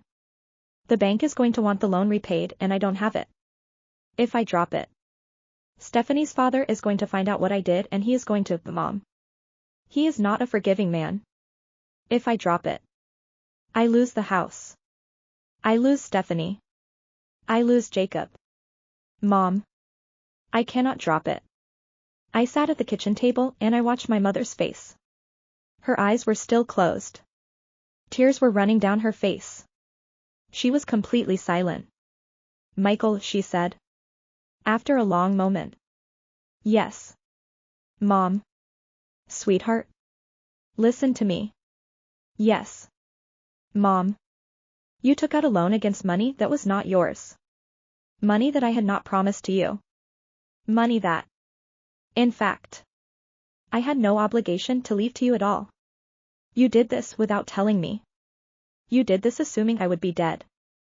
Or pliable. Or both. At the right moment. You did this. My love. Because somewhere along the way you decided that I was a resource and not a person. Mom. I am not finished. Michael. Listen to me. Yes. Mom. I am sorry that you are in trouble. I am sorry that you owe money you cannot repay. I am sorry that your wife's father is not a forgiving man. I am sorry that you are afraid. I am your mother. And your fear is mine. And I would take it from you if I could. Do you understand that? Yes. Mom. But I am not going to give you what you are asking for. And I am not going to do it because. My love. What you are asking for would not save you. You think it would. It would not. If I gave you the money tomorrow. You would pay back the bank. And Stephanie's father would never know. And Stephanie would never know. And Jacob would never know. And you would go on. And 6 months from now. Or a year from now. Or 5 years from now. You would be back here. Wanting more. Because what you have is not a money problem. Michael. You have a problem with the truth. You cannot tell it to yourself. You cannot tell it to your wife. And so the lies keep getting bigger. And the holes keep getting deeper. And I am not going to be the person who keeps filling them in for you. Not anymore. Not with this. Because if I do, I will have spent my whole life teaching you that the lies work. And they don't. My love. They don't work. They just take longer to fail. She was crying steadily now. So was Michael. On the other end of the line. I had not heard my brother cry since 1988. Mom. Mom. Please. Please. I am begging you. I know you are. Sweetheart. I will lose everything. You might. Mom. I will lose Jacob. She opened her eyes. She looked at the ceiling for a moment. And then she looked at the phone. Michael. You will not lose Jacob. Whatever happens with Stephanie. Whatever happens with her father. Whatever happens with the house in Pittsburgh. You will not lose Jacob. You are his father. You will be his father tomorrow and 10 years from now and 40 years from now. Whatever you have done. You can be a father to him. You can be a better father. In fact. You can be a father who tells him the truth about money and about pride. You can be a father who says, I was wrong and I am sorry. In a way that your father never knew how to say to you and that I have for too many years. Was too afraid to teach you to say. You can be that. Or you can be the man who files a paper in a court of law saying his mother is crazy because he wants money she did not give him. You have to choose. Michael. I cannot choose for you. I love you either way. But I will not pretend. Either way. That the choice is anything other than what it is. There was a long silence on the line. Then Michael said. Very quietly, Mom. I am going to hang up now. I am going to think. I will call you tomorrow. All right. Sweetheart. Mom. I love you. I love you too. Michael. I have always loved you. Nothing has changed that. Nothing will. The line went dead. Mom set her hands flat on the table. She was shaking. I got up and walked around the table and put my arms around her shoulders. And she leaned her head back against my chest. And she let herself cry the way I had not seen her cry since the morning my father died. Sarah came down the hall a few minutes later. She did not ask. She put the kettle on. She got a box of tissues from the bathroom and set them on the table. We sat there together. The three of us. For a long time. Around midnight, Mom said. Quietly, he is not going to call tomorrow. Mom. He isn't. David. He is going to file. I know my son. I know him. He is going to go back to that house tonight. And he is going to tell himself a story about what just happened. He will tell himself that I was being manipulated by you. That I sounded coached. That my voice was not my own. He has to tell himself that. David. Because the alternative is to look at what he has done. And he cannot look at what he has done. He has never been able to look at what he has done. That is why he is in the trouble he is in. She was right. He didn't call the next day. He filed the petition the day after that. The petition was filed on a Wednesday morning in late May. In the probate court of the county where Mom's house on Elm Street still officially sat. Mr. Doyle called me that afternoon. He sounded almost cheerful. The way a surgeon sounds before an operation he has done 1,000 times. Mr. Carter. He filed. His attorney has filed it badly. In fact. There are 2 procedural errors I will be raising in our response. The hearing has been set for the 3rd week of July. We have time. Time for what? Time to do nothing dramatic. We file our response. We attach the documents. We let the judge see what your brother is actually asking for. We do not engage with the press. With the family. With anyone. We let the paperwork speak. Most of these cases, Mr. Carter, are won and lost before anyone walks into the courtroom. Yours is already won. We just have to walk through the door correctly. The next 8 weeks were the strangest of my life. Outwardly. Our house went on as if nothing was happening. Lily finished 4th grade. There was a pool party for the last day of school. Mom made strawberry shortcake from scratch and sent Lily off to the party with a Tupperware full of it for the host family. Sarah and I took Lily and Mom to a small lake cabin we'd rented for a long weekend in June. Mom sat on the dock in a folding chair and read 3 paperbacks in 4 days while Lily caught minnows in a plastic cup. Inwardly. All 4 of us were holding our breath. Michael did not call. Stephanie did not call. We did not call them. The communication. What little of it there was. Went through the lawyers. On heavy paper. In measured sentences. In the 3rd week of June. Mr. Doyle called to say that Michael's attorney had requested a continuance. The hearing was being pushed to September. In the 2nd week of July. Mr. Doyle called again. The continuance had been granted. But Michael's attorney had also filed a motion to withdraw from the case. Mr. Doyle did not know. Officially. Why? He had a guess. The guess. He said. Was that Michael had stopped paying him. In the 1st week of August. The 2nd attorney Michael had hired filed a motion to withdraw. In the 3rd week of August. Mr. Doyle called and said, Mr. Carter. The petitioner has filed a notice of voluntary dismissal. The case is over. I had to ask him to repeat it. Your brother has dropped the case. As of this morning. Without prejudice. Technically. Which means he could refile. But I have been doing this 30 years and I will tell you he is not going to refile. He is out of attorneys. He is out of money. And based on the rumors I am hearing through the local bar. He is also out of the marriage. Your mother does not need to do anything. She does not need to sign anything. She does not need to come to court. It is over. I sat at my desk at work and stared at the wall for a long time after I hung up. I called Sarah. I called Mom. Mom did not say anything for a long moment. And then she said. Very softly, all right. All right. Then. That night at dinner. Lily asked why everyone seemed so quiet. And Mom told her that it was because we were all very tired and very happy. In the way that happens sometimes when something hard finishes. Lily considered this and decided it was acceptable. After dinner. While Sarah did the dishes. Mom asked me to walk with her around the block. We walked slowly.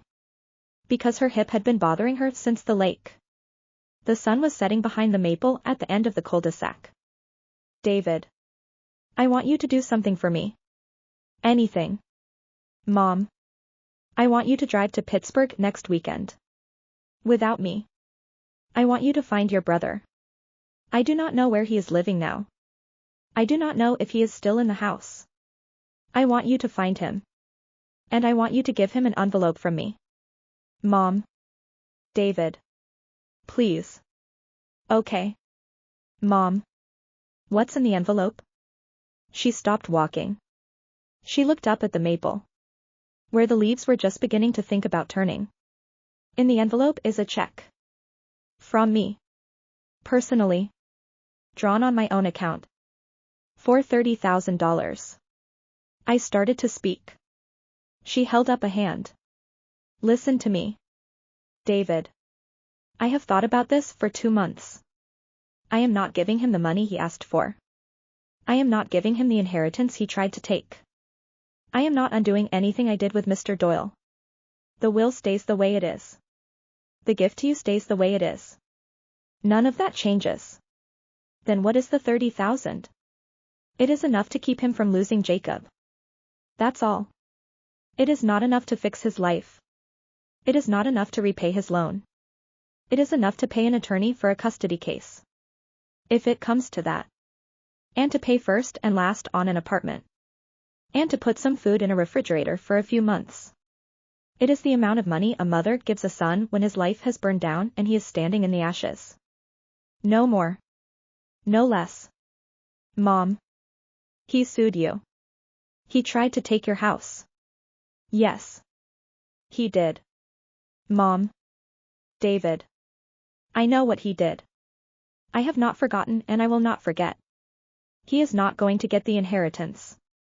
He is not getting back into this house except as a guest. And only when I say so. He is not going to be at my Christmas table this year. And possibly not next year either. He is going to have to earn his way back to me. Slowly. Over years. If he wants to.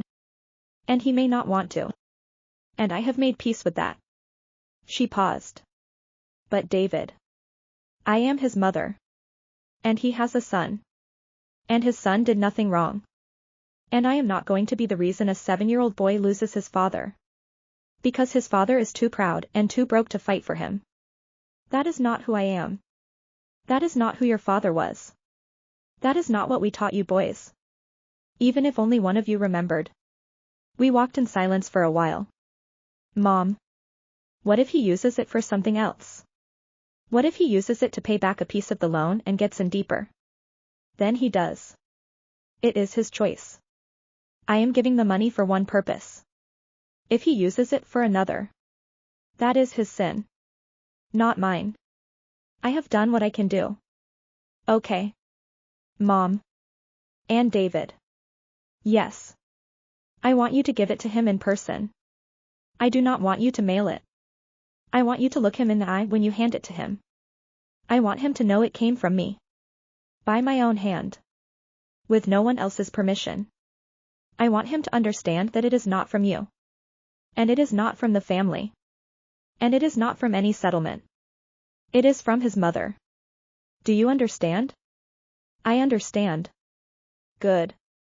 We walked the rest of the way home in the long blue light. The next Saturday, I drove to Pittsburgh. Stephanie had answered when I called the house phone. Her voice was carefully neutral. She told me Michael was no longer living there. He had moved into an extended stay hotel near the airport. She gave me the address. She asked, after a pause, how Mom was. I told her Mom was well. She said, tell her I think about her. I said I would. The hotel was a 2-story building with a Denny's attached. Michael's car was in the parking lot. It was the same Lexus he had pulled into our driveway in the day he had brought the highlighted printout and the unicorn that played Let It Go. It needed a wash. I knocked on the door of room 214. He opened it without checking the peephole, which told me something about the state he was in. He had lost weight. His hair was longer than I had ever seen it. He was wearing the same kind of polo shirt he always wore, but it had a stain near the collar that he either had not noticed or had stopped caring about. He looked at me for a long moment. He did not say anything. He stepped back and let me in.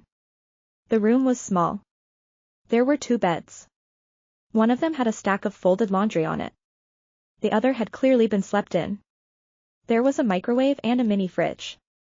On the desk by the window were a laptop, a stack of legal papers, and a framed school photograph of Jacob in a small frame that I recognized from the mantel of his Pittsburgh house. He sat down on the edge of the unmade bed. I sat down in the desk chair. For a full minute, neither of us said anything. Then I took the envelope out of my jacket pocket and held it out to him. This is from Mom. He looked at it. He did not take it. What is it? It is from Mom. She wants me to tell you that. It is from her. By her own hand. With no one else's permission. What is it? David. It is a check. For $30,000. He closed his eyes. It is not the inheritance. Michael. It is not anything to do with the will or the gift or the buyout. It is not from me. It is not from Sarah. It is from Mom.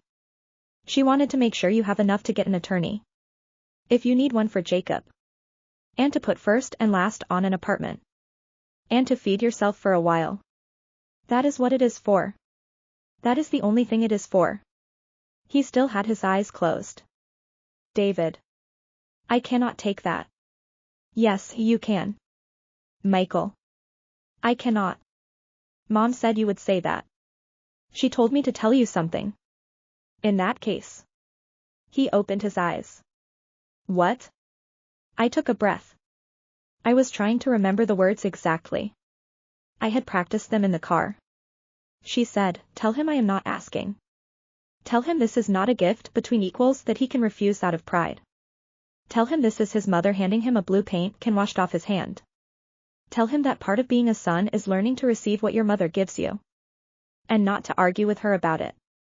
Tell him I will not be insulted by his pride. I will only be tired by it. Michael put his face in his hands. He cried. Then. Not the careful crying of the phone call 2 months earlier.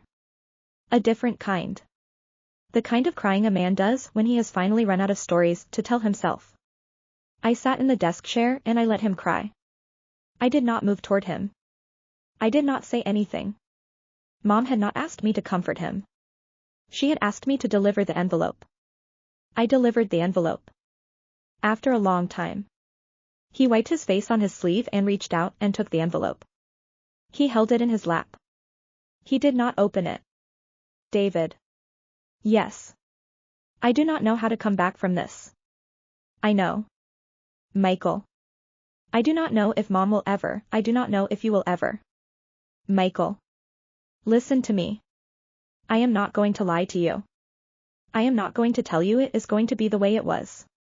It is not going to be the way it was. There is a long road. And it goes through a lot of years. And most of it is on you to walk. You sued our mother. I am not going to forget that. Sarah is not going to forget that. Lily, when she is old enough to understand, is going to know about it. There will be Thanksgivings you are not invited to. There will be moments when mom's name comes up and you will not be in the room. That is the cost. You paid it the day you signed the petition. You are still paying it now. You will be paying it for a while. He nodded slowly. But Michael, Mom is still your mother.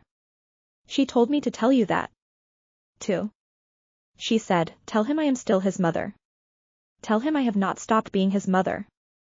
Tell him that the door of my heart is not the same as the door of David's house. And I get to decide separately about each one. That is what she said. He was crying again. Quietly this time. David. I did something terrible. Yes. I did something I cannot undo. Yes. What do I do? I thought about it for a long moment. Michael. You take care of Jacob. That is the first thing. You hire an attorney with that money and you fight for time with your son and you show up to that fight sober and on time and prepared. You do not lie to your attorney. You do not lie to the judge. You do not lie to Stephanie. You tell the truth. Even when it makes you look bad. Because the lies are what got you here and the lies are not going to get you out. That is the first thing. That is the only thing you have to do this year. Just that. And then? And then next year. You call Mom. Once. On her birthday. You do not ask her for anything. You do not explain yourself. You just call her and you wish her a happy birthday and you ask her about her health and you let her decide how long the call is. And then the next year. You call her twice. On her birthday and on Mother's Day. And maybe. After a few years of that. She invites you to drive down for an afternoon. Maybe she does not. That is up to her. That is the road. Michael. There is no shortcut. He nodded slowly. David. Yes. Can you tell her I am sorry? No. Michael. I am not going to do that for you. When you are ready. You are going to tell her yourself. That is also part of the road. He nodded again. I stood up. I had been there about 20 minutes. It was time to go. I had a 4-hour drive home and I wanted to be back before Lily went to bed. At the door. I turned back. Michael. Yes. The handprint on the wall in the hallway. The blue one. You should know. The house is being torn down in October. The developer is going to knock it down. Mom asked Mrs. Patterson to take a piece of that wall before they do. She's having it cut out and framed. She is going to give it to you. She has not decided when. But she wanted me to tell you that she is doing it. She wanted you to know that the handprint is going to be saved. That she did not let them tear it down with the rest of the house. That whatever else is gone. That is going to be kept. He could not speak. He just nodded. I closed the door behind me. I drove home through the long late summer evening. I stopped once at a rest area in eastern Ohio and stood for a while looking at the cornfields. Which were tall and green and ready for harvest. The sky was the color of an old bruise. When I pulled into the driveway. The kitchen light was on. Through the window I could see Mom and Lily at the table. They were playing cards. Sarah was at the stove. Stirring something. Mom looked up when she heard the car. Her face. Through the glass. Was tired and watchful. I went inside. I took off my shoes by the door. The way Mom liked us to. I went to the kitchen. Mom was already standing. It's done. Mom. He took it. She nodded. She did not ask anything else. She put her arms around me. And I put mine around her. And we stood like that in the kitchen for a long minute. She was so much smaller than I remembered her being when I was a child. She was so much stronger than I had ever known. Daddy. Lily said. From the table. It's your turn. Grandma is winning. She's always winning. Sweetheart. I know. It's kind of annoying. Mom laughed against my shoulder. She let me go and turned back to the table and picked up her cards. I sat down. Sarah set a plate in front of me. Pot roast. Mashed potatoes. The good kind of green beans. With the bacon. Mom must have started cooking the moment she heard my car at the end of the street. I ate while they played out the hand. Mom won. Lily was outraged. After Lily went to bed, Sarah and Mom and I sat in the living room with the television off. Mom had her knitting in her lap, a small green sweater. For Jacob. That she had been working on quietly for weeks and had not told anyone about. Sarah had a book. I had nothing. I just sat. David. Mom said. Without looking up from her needles. Yes. Mom. Thank you. You don't have to thank me. Mom. I know I don't. That's why I am. She kept knitting. The needles made a small, steady sound. Outside. Somewhere down the block. A dog barked once and then stopped. The house was quiet around us. The way our house had been quiet for 7 years. The way I hoped it would be quiet for many more. The buyout money sat in 2 accounts in 2 names. The will sat in a sealed envelope in Mr. Doyle's safe. The handprint sat on a wall in a house that would not be standing in 2 months. My brother sat in a hotel room near an airport. With an envelope on the bed beside him. Learning the shape of a road he had not chosen to walk but was going to walk anyway. Because the only other choice was worse. And my mother sat in our living room. Knitting a green sweater for a grandson she had been allowed to meet only a handful of times in 7 years. And would meet only a handful more times. Perhaps. In the years she had left. She was knitting it anyway. That was who she was. That was who she had always been. The lies had not made her smaller. The 7 years had not made her smaller. Even Michael. In the end. Had not made her smaller. I thought about what Mr. Doyle had said. That day in his office above the State Farm Agency. I am 72 years old. I do not have unlimited time to be unclear. She had been clear. About the will. About the gift. About the call. About the envelope. About the sweater. About all of it. She was the clearest person I had ever known. The needles clicked quietly. Sarah turned a page. The lamp made a small warm circle on the rug. Outside. The night was getting deeper. Inside. We sat together a while longer. The 3 of us. In the house where Mom had lived for 7 years and would. If any of us had anything to say about it. Live for many more.